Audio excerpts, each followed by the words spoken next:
Aujourd'hui, on a une journée spéciale au manoir Panay. Madame Roy, la dernière qui a résidé ici avec son mari, Monsieur André Massicotte. Oui. Bonjour, Madame Roy. Bonjour, M. Pilon. J'aimerais ça connaître un petit peu la vie avec votre mari André, malheureusement qui nous a quittés en décembre dernier. Mais le parcours de votre vie ici au manoir, dans un lieu, ce lieu exceptionnel. Oui, c'est vrai que c'était un lieu exceptionnel ici parce que moi, la première fois que je suis rentrée, je me suis sentie chez moi, bien accueillie dans sa maison. Puis André, c'était un homme doux, charmant, qui, qui était parfait pour moi, disons là. Et puis son rêve, c'était que ça devienne un manoir. Il voulait laisser un héritage à la paroisse de Sainte-Mélanie en laissant pour faire un musée, pour qu'ils sachent qu'il y a quelque chose d'important dans ce village ici.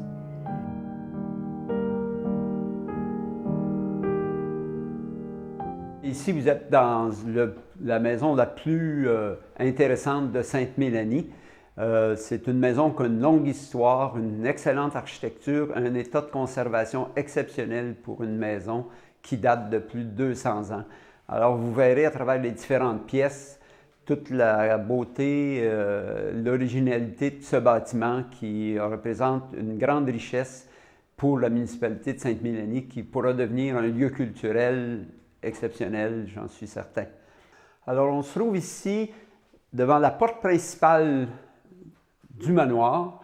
Donc, ça donne sur un hall d'entrée, qui est une pièce quand même qui témoigne du niveau social du propriétaire, parce que ce n'était pas le lot des maisons de cultivateurs. C'est une pièce où étaient accueillis les censitaires sous le régime seigneurial. Après, pendant toute cette période et plus tard, les visiteurs étaient accueillis ici. Alors, les visiteurs qui arrivaient pouvaient passer au salon. Ici, on est dans la pièce d'apparat de la maison. C'est la pièce qui est la mieux finie, qui présente le plus bel aspect de tout le manoir. Notamment, on trouve un beau plafond à caisson d'origine avec les poutres qui ont été coffrées de planches et moulurées. C'est une très belle mouluration qui entoure les poutres, de même qu'au contact des plafonds et des murs. De même que les portes, les cadres de porte sont munis de très belles moulures. Le salon était muni de son foyer, qu'on voit ici, qui est très ouvragé. On voit la fine décoration qui ceinture l'âtre. Alors, c'était la pièce d'apparat, puis on s'imagine qu'il y avait des beaux meubles dans ce manoir-là.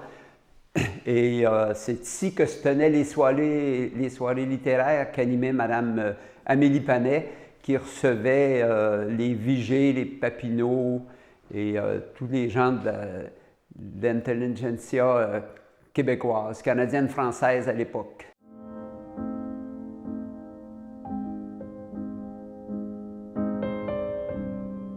Nous sommes dans la seigneurie d'Aillebout. D'Aillebout a été le 4e gouverneur de l'histoire de la Nouvelle-France. Le territoire lui a été offert à la fin de son mandat, mais en réalité, il n'est jamais venu ici, dans la seigneurie. Et vers 1800, c'est Pierre-Louis Panay qui va acquérir la seigneurie Panay et qui va, à partir de 1801, faire construire ce manoir magnifique. Malheureusement, il va mourir au moment où le manoir, la première partie du manoir, est finie de construction en 1812. Et c'est alors sa femme, que nous voyons ici, qui va développer la seigneurie jusqu'en 1828, jusqu'à sa mort. La particularité de cette première période de cette dernière période de la seigneurie, parce que le régime seigneurial va se terminer en 1854, et à ce moment-là, c'est la ville de Sainte-Mélanie qui apparaît comme l'entité, c'est que ça va être juste des femmes qui vont développer tout le territoire. D'abord, la Madame Allemande Panay et Ensuite, ça va être sa fille, Louise-Amélie, qui à partir surtout de 1830 et particulièrement à partir de 1832, qui va vraiment venir s'installer ici. Elle va commencer à écrire dès 1822. Les premiers poèmes qu'on ait d'elle datent de cette période-là. Mais c'est en réalité à partir du moment où elle s'installe ici vraiment au manoir, en compagnie de son mari William Ben Berzy, qu'elle va véritablement consacrer du temps à l'écriture. Et en particulier, en 1836, elle est témoin d'une aurore boréale absolument extraordinaire. Elle va se rendre sur sa montagne, elle va être très émue par cette aurore boréale et à ce moment-là, elle décide d'écrire ce qui se passe autour du manoir. Jean-Paul, qui est un peu le correspondant contemporain de Madame Panet elle-même, puisque la poésie l'habite tout autant qu'a habité Madame Panet, va nous lire un texte assez singulier. En fait, c'est une note de son poème qui s'appelle L'été des sauvages. Je souligne que le mot sauvage, en 1836, n'était pas péjoratif comme ça l'est aujourd'hui. Les auteurs européens parlent du bon sauvage, Jean-Jacques Rousseau parle du bon sauvage d'Amérique, mais le mot sauvage était dans le sens plus ou moins chrétien, des gens qui devaient être sauvés parce qu'ils ne l'étaient pas encore. En octobre et novembre vient un temps qu'on appelle l'été de la Saint-Martin ou des sauvages, qui à mon sens et à celui de presque chacun est délicieux. Le soleil paraît rouge et l'on définit bien sa rondeur. Ses rayons sont éteints par une espèce de fumée à laquelle on donne pour cause l'embrasement annuel des vastes prairies de l'Amérique à l'ouest et au nord, mais qui plus probablement a une cause plus cachée. Cette vapeur, se mêlant à la lumière, donne un ton moelleux à tous les objets. La crête de légères vagues des eaux reluit d'un éclat métallique. Les arbres se dépouillent du reste de leurs feuilles, n'en sont pas moins beaux.